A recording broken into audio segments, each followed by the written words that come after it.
Good evening. Happy Friday to you. Thanks for staying with us at 6:30. I'm Chris Sutter. There would be a crime. But it happened today when a bold thief stole an injured woman's scooter. Life difficult not having it.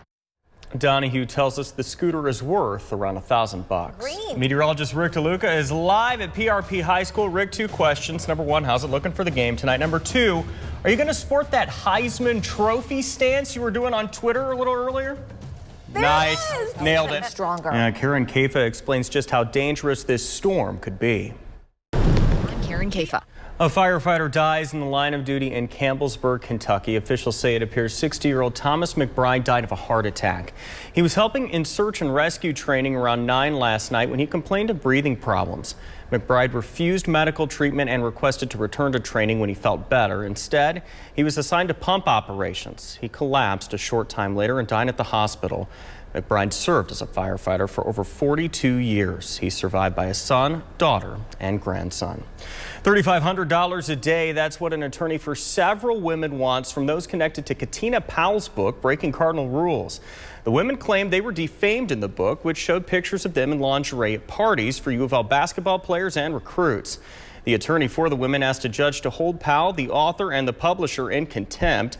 He says his clients and lawyers for the defendants reached a settlement agreement, but that the defendants filed a proposed settlement that contains conditions that lawyers had not agreed on. We don't know the details of that settlement. The attorney for the women is asking a judge to enforce the original agreement, as well as sanctions of $3,500 a day until the defendants agree to the settlement. Facebook is working to make its family emojis more diverse. Here are just some of the 125 new family emoji options Facebook released in recent months. The skin tones of the emojis range from light to dark. Previously, they had all been yellow.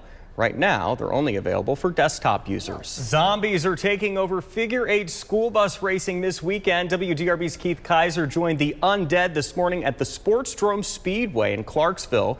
Full-size school buses zoom around the racetrack tomorrow night, crossing dangerously close through the intersection. Did you see that? Spectators will be on the edge of their seats waiting for one wrong turn.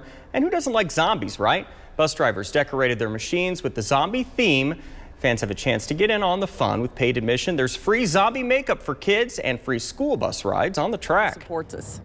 Racing begins at 7:30 tomorrow night. A portion of the proceeds benefits the Dream Factory of Louisville. Officials say Officer Nick Rodman died at University Hospital this afternoon after being involved in a fiery crash around 8 last night at 26th and Duncan Streets. There is a live look at the medical examiner's office on LaGrange Road.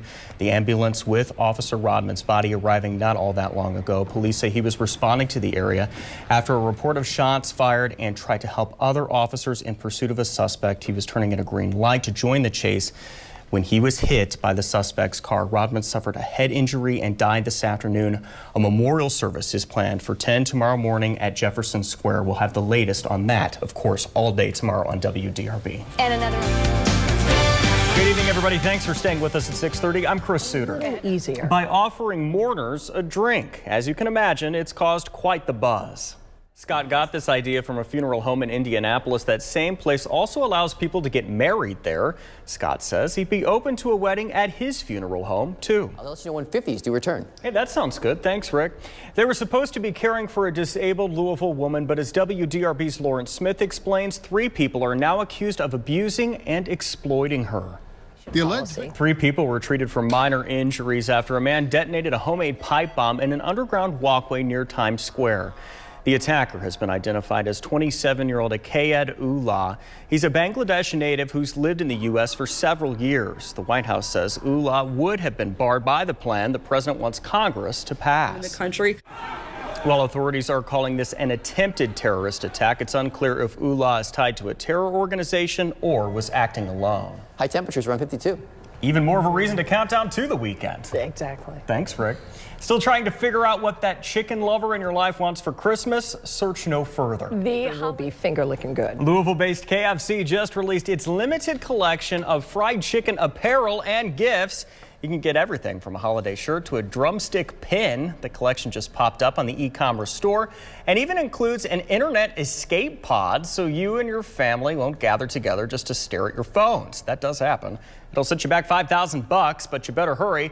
The last day to order in time for Christmas delivery is December the 15th. One of those sweatshirts that we just showed would be awesome for like an ugly Christmas sweater party. Right now I have one that says Merry Christmas Felicia. I like it.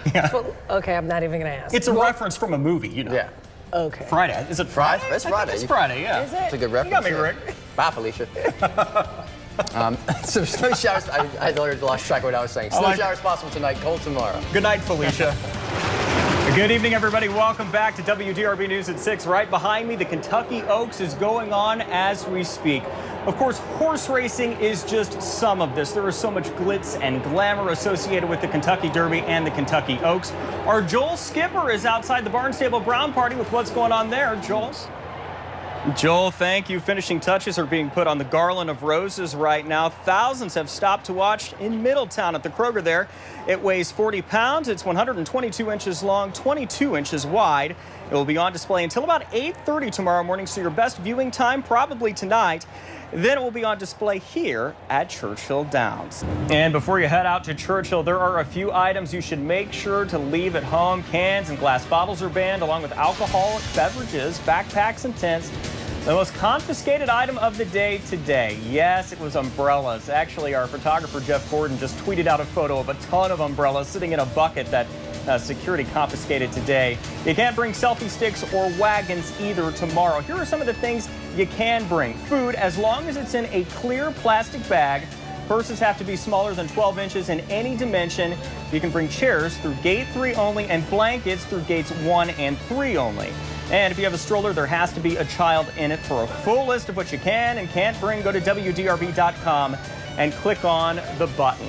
A place that doesn't mind a little rain, a little mud, well, that's the infield. It was looking a little empty today, though. It still kind of is behind me. We sent our resident party animal, Lawrence Smith, to the infield. He has details about what he calls the Kentucky Soaks. RB News. All right, Lawrence, and we're not even close to being finished with our coverage for this weekend. Join us for Kentucky Derby 143 coverage tomorrow. Everything you need to know, those rain chances, we'll update them. We'll have traffic updates as well and so much more. We're live tomorrow from 6 until noon on WDRB and on WDRB.com. Well, I think that's going to do it for me. I'm going to get in the car and find some heat, Lindsay and David. I can tell you, too, that somebody on Facebook brought up a really good point, and I'm going to have to talk to Darren Rogers at Churchill Downs about this. They want a warm mint julep. Genius, right? Best story of the day right here, a battle of the Papas. Rapper Lil Jon wants to be Papa John's new CEO. He informally agreed to step in just a week after John Schnatter said he's out as CEO. Current president Steve Ritchie is his replacement, but Twitter thinks Lil Jon is a better choice. Here's how it unfolded. Devin Smith tweeted, "Now that Papa John isn't the CEO of Papa John's, I think the only valid choice for the next CEO is Lil Jon." The rapper replied, and I think in all caps, "I will humbly accept the position as your new CEO. I can start immediately," and added a smiley face emoji. Caroline Smith, the senior recruiter at Papa John's International, responded to the tweet saying, "Still waiting on your resume. Is it a deal breaker if we won't rename the company Papa Lil John's?" The official Twitter account for Papa John's Pizza even commented on the ordeal by using one of the rapper's signature sayings, "Okay." And that's today's business news. Centered on you. Now, if you're thinking you should give me some props for that Little John impersonation, you got to hear Rick DeLucas. I tried. I mean, that was pretty good, man. You were practicing a little bit. Appreciate but that. You got to be like, yeah. That's better. You got to dig deep for that one, right?